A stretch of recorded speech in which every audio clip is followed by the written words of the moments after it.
Welcome back to my weight loss vlog.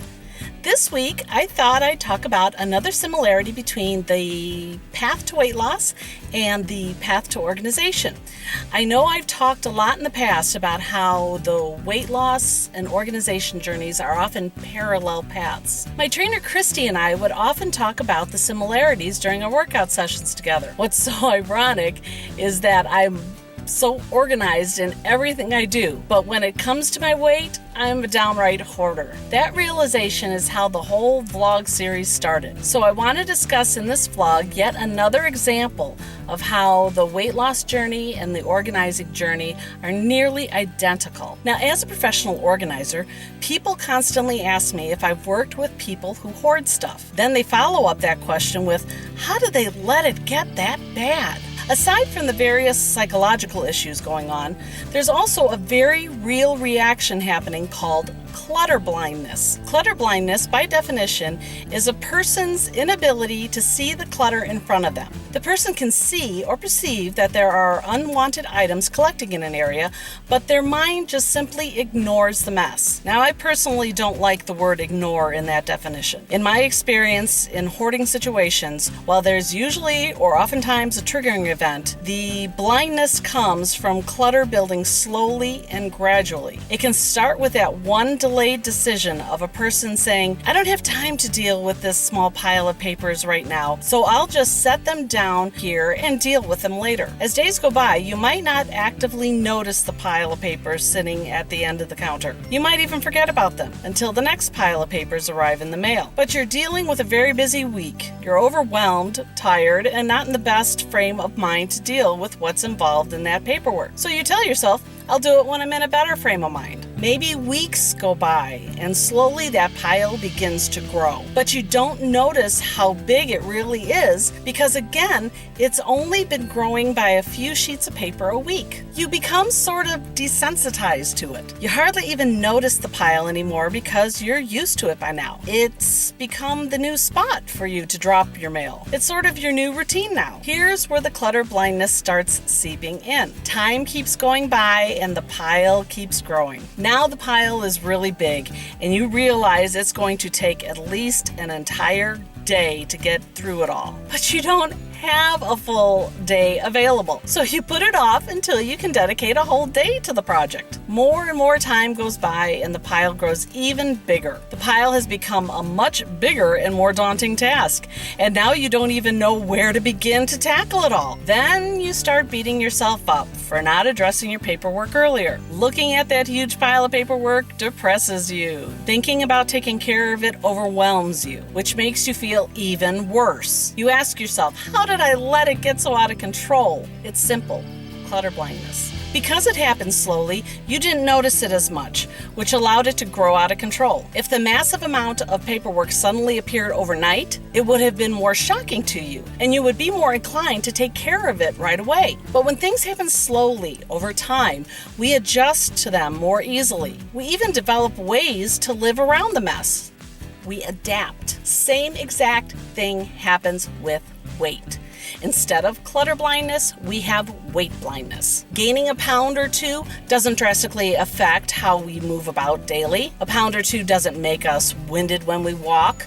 A pound or two doesn't immediately hurt our joints. Over time, we might even adapt to the extra pound or two of weight. Then the holiday season arrives, and with all the eating and drinking over the course of 6 weeks, we gain an additional 5 pounds. Again, it's more weight, but not life-changing because we say we're going to eat healthy and exercise after the holidays when we have more time. Then January comes and some new situation or project arises that changes our plans of working out daily and eating healthy. Working out will have to wait. Then you start eating more fast food because you're so busy. You're sitting more at your desk, so you're not getting the movement needed to lose the weight either. Come May, you're now up another 5 pounds. Your total weight gain now since the previous fall is around 12 pounds. But since you put those 12 pounds on slowly over about 8 months, physically it's not debilitating you, but your clothes are a little tight and uncomfortable. You want to resolve to lose the weight before the summer months, but your boss just put you in charge of another project that will take up every spare moment of your time, which leads to more eating out or fast food and less activity because you're tied to your desk. A few more months down the road and nothing in your closet fits anymore because you've gained another 5 pounds for a total of 17 pounds gained in the past year. Now you are noticing you're getting winded when you walk and you're really depressed thinking about how long and how hard it will be to lose 17 pounds as opposed to the 2 pounds in the beginning. You ask yourself, how did I let this happen? It's simple. Weight blindness. Here's the thing. If clutter appeared overnight or 20 pounds packed on overnight, it would hit us a lot harder. A few pieces of paper are not going to bring your daily life to a screeching halt. It won't throw your daily routine off either. The same goes for weight. 2 or 3 pounds you probably wouldn't even notice if you didn't see it on the scale. Your knees and back wouldn't suddenly start to ache. You wouldn't be out of breath when you walked. Over time, your body would adjust to it, and you wouldn't even notice it. That's clutter or weight blindness. However, if either of those scenarios persist over time, then it obviously becomes a problem. The problem is our blindness to it. The blindness allows the problem to grow until it can seem like an insurmountable task to overcome. 3 or 4 pieces of paper to process and file away? No big deal. A 2-foot stack of papers to process and file? Well, that's a scarier task. 2 to 3 pounds of weight to lose?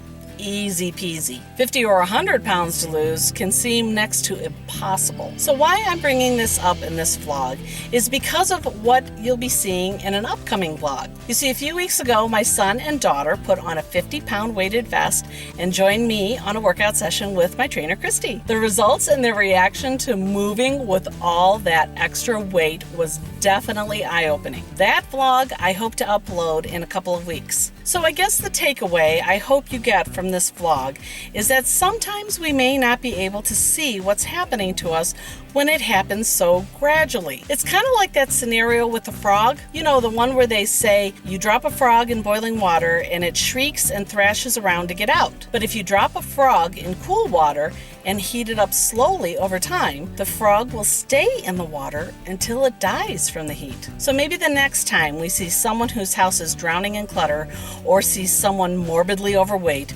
we won't ask, how could they let it get so bad? That's clutter blindness and weight blindness in a nutshell. So, as Forrest Gump would say, that's all I got to say about that. If what I talked about resonates with what you're going through, let me know in the comments below. I hope you found what I shared in this vlog helpful. If you did, let me know by clicking that like button below. And while you're clicking away, please go ahead and click on that subscribe button and the bell next to it so you know when I'm uploading more videos like this. I'm Pam with Organizer AZ911. See you next time.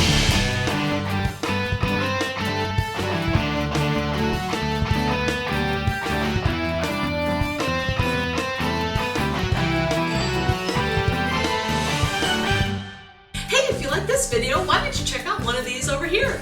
And don't forget, the links to my socials are found below.